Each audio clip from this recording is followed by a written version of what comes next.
So going from one team to I was going to try to do something like that. Good no links here. One from one team to another team. We're going from one team to another. We're going to Parkhead. Yes. Okay. Where Motherwell scrapped, clawed, and bit their way to a point, which was, truth be told, it was when Motherwell they were starting to, football's back from the international break. I was like, no, thank you.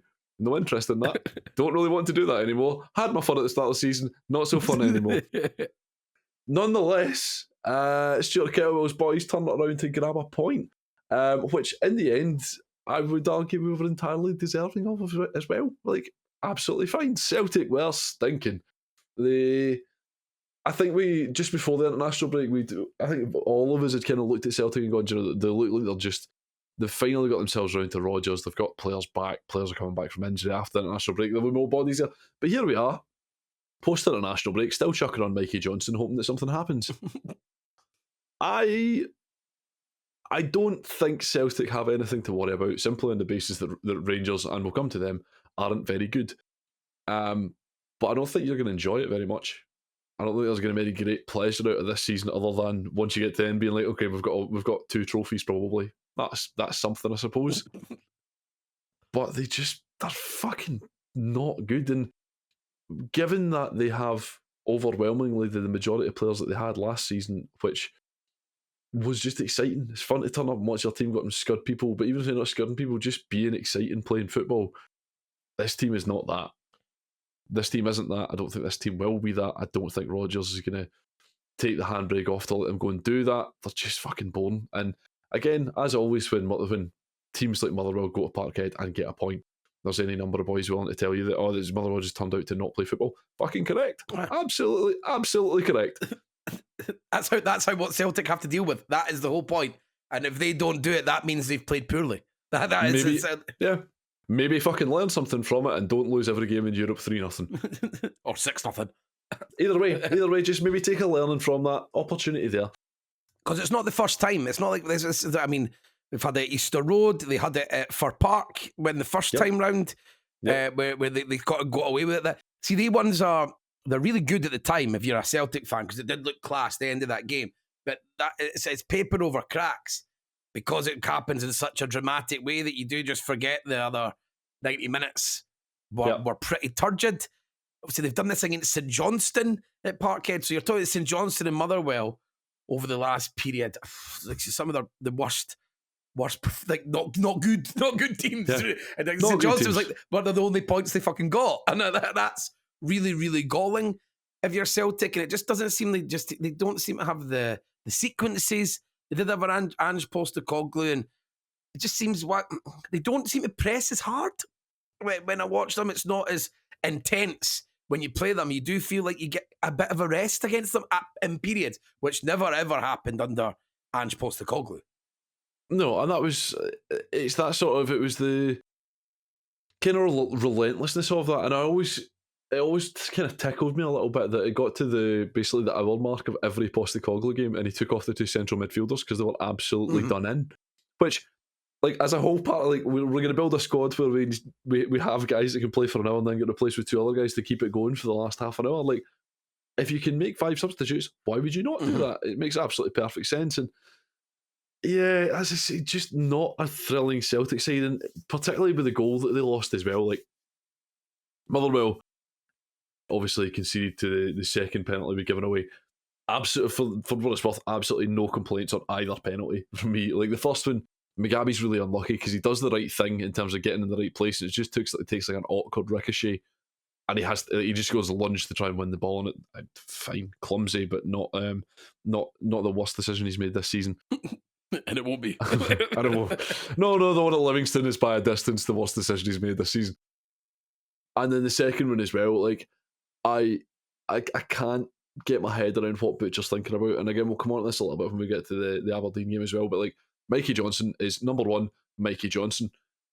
Number 2, he's not getting to the ball. And number 3 is if he does get to the ball, he's still fucking Mikey Johnson. It doesn't matter. Just let him go. What's going to happen if it's at the byline anyway? But because if he does get there, he's not going to be in a position to score it, because he'll be stretching that much. But it just has to.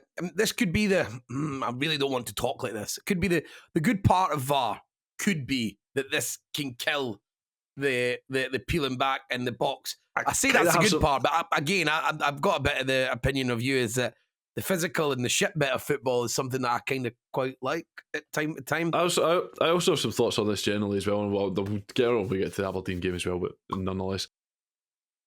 Again, Kelly saving the first one, fair play, stupid run up from Palmer. Motherwell then immediately going up the other end and scoring through. Like, Motherwell conceding a goal, immediately bringing on Theo Bair and Conor Wilkinson being like, here's the answer, lads. And then it's suddenly somehow being the answer 30 seconds later. And not to complain about it at all, not to gripe it at all, because it was absolutely right. But there is something really, really funny about Motherwell scoring and then almost immediately a board going up saying 10 minutes of injury time. If you're into your conspiracies and things, you're gonna love that more than anything else in your life. There should have been 10 minutes of fucking stoppage time because Liam Scales had like brain surgery on the field, it looked like.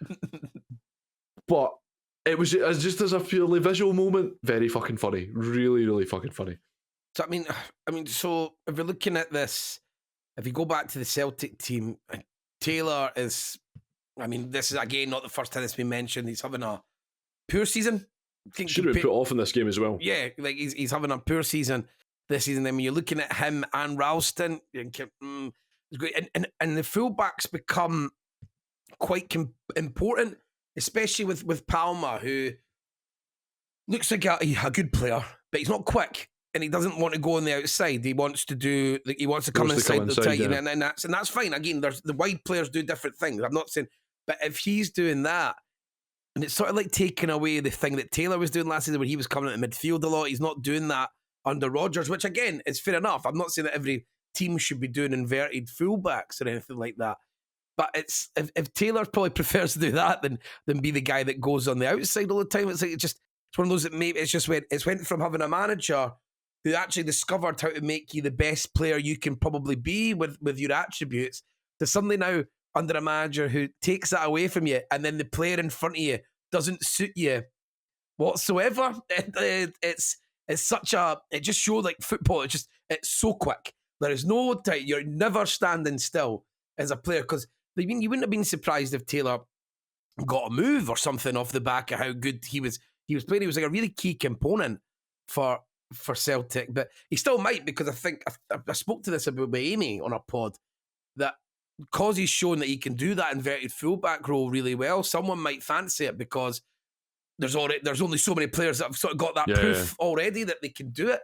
So it might just be the case that he might just have to move because just tough it out and then go and try and do that somewhere else, or somebody lets him go and do that. I mean, in Palma, it's like a bit of Schadenfreude there, because I thought he was pish at the start, then he started running riot, and I didn't like being wrong. Well, no, fuck, I was slagging him, but yeah, it was a really bad penalty, and a big moment for Kelly, Graeme, because not been good for, I can't remember the last time he's been good, really. He's not been good. I've mentioned this a couple of times, I think, but just every time he comes back from international camp, he seems to be a worse footballer. I don't know what it is. I don't know what it's the. I don't know. It's just it's been taken out of his daily routine and stuff like that, and he's put somewhere else, and he just takes a wee while to spin back up to club football and stuff like that. I don't know. I couldn't put a finger on it, but that's, and again, that might just be totally made up. But it's always been my impression that whenever he comes back from Scotland camp, it takes him a game or two to get back to his best. I was quite enjoying watching the one thing I noticed for the highlights. It was, I thought still Motherwell, without seeing a lot of the ball, when they did get the ball, there was a bit of purpose in it. Yeah, it wasn't definitely. You weren't just like getting caught with the ball at the back and then try to hold on to it. And this is the key when you play Celtic, is that you do need to carry it out a bit. You do have to be brave. Put them under a little bit as well. Aye. Brodie Spencer, he's been kind of he's been kind of up and down since he arrived at Motherwell, and he's got a tough job to follow, given that Furlong and Johnson had such a good season for his last year on either side of his wing backs. And I don't think naturally he's certainly not the natural left back either. But just he showed a lot of bravery in this game, which in the past, I don't know, 3 or 4 weeks, I kind of feel he's almost withdrawn himself a little bit from games. But in this one, he turned up big style in terms of just feeling like, I'm going to win the ball and then I'm just going to run with it. That's all I've been asked to do. If I take the ball 30 yards up the field and run it out of play, fine. Like, it doesn't matter if taking the ball 30 yards away from goal I've let us get back in. I've let us get set up again. And I do wonder whether just simplifying things for him has made it easier for him at the weekend. Just like, you don't need to think so hard about what you're doing. You don't need to be paying so much. Just win the ball and take it away. And that was the kind of turning point when one of the turning points for Motherwell when Cadden arrived in the team under Mark McGee, I think it was. Essentially just went, McGee ended up with this weird system because, as you know, Chris Cadden can cover like the entirety of a side of a pitch on his own. I just went, right, you just go and stand there, and what we're going to do is we're just going to clip the ball into that space, and you take the ball and you run it 60 yards up the field and no one will catch you. And he just did it over and over and over again. And that was kind of him arriving in top flight football and just giving that sort of space and getting himself that confidence as he built himself into the game. And I do think there's a lot of, as much as it sounds very sort of basic, just getting people the confidence to be playing at this level helps enormously. Absolutely. And the confidence that these Celtic players that have been brought in since the summer, hardly any of them look like anywhere near Celtic players. Like Home got taken off at half time, and I feel like maybe that's not happened. They're going, but I'm sure he was getting criticised by Rodgers fairly recently, like about how he needs to show a lot more. Yang, I mean, he has his moments in games. Yang does this thing where he's always in the right spot and in the right position. He's about to do the right thing, but doesn't he? That was like, it was his header. There was a header, I think it was before, just before Celtic got their second penalty. He had a wonderful chance to take the lead and just nodded it wide. It was just that. It was what, as I say, he just kept putting himself. He would find himself in the right area of the pitch. He would go and take someone on, but then do the wrong thing, or he would stumble while he's trying to take them. Just continually almost doing it right. At some point or another, he'll put it all together, and he'll get a hat trick. But in the meantime, struggling. Did Celtic change formation when they brought O on, or did Furuhashi just drop into sort of midfield a little bit? How did that work? He just went through the middle, so there wasn't any great. Certainly from, I mean, it was kind of the majority of the game was Motherwell kind of just trying to hold on in large part as well. So the Celtic formation was fairly fluid at the best of the time as well, but it kind of changed a little bit more to sort of him as the focal point with everyone playing behind him, as opposed to the sort of the three higher up as well. But again, it's one of the games which, and I've seen it quite a lot recently. Every time you see Celtic sort of struggling in that situation, like, you could really have done with Giakoumakis here. I think he would probably in the answer to your question here, but nonetheless. Anyway, fair play. They just haven't improved at all. They've got weaker, Celtic. Yep. And I'll see, they might have to maybe put their hand in their pocket in January. I'm sure they can find something. Just be more interesting, be more fun, have a laugh. You've got all the best players in all the best positions. Just have a laugh, have some fun.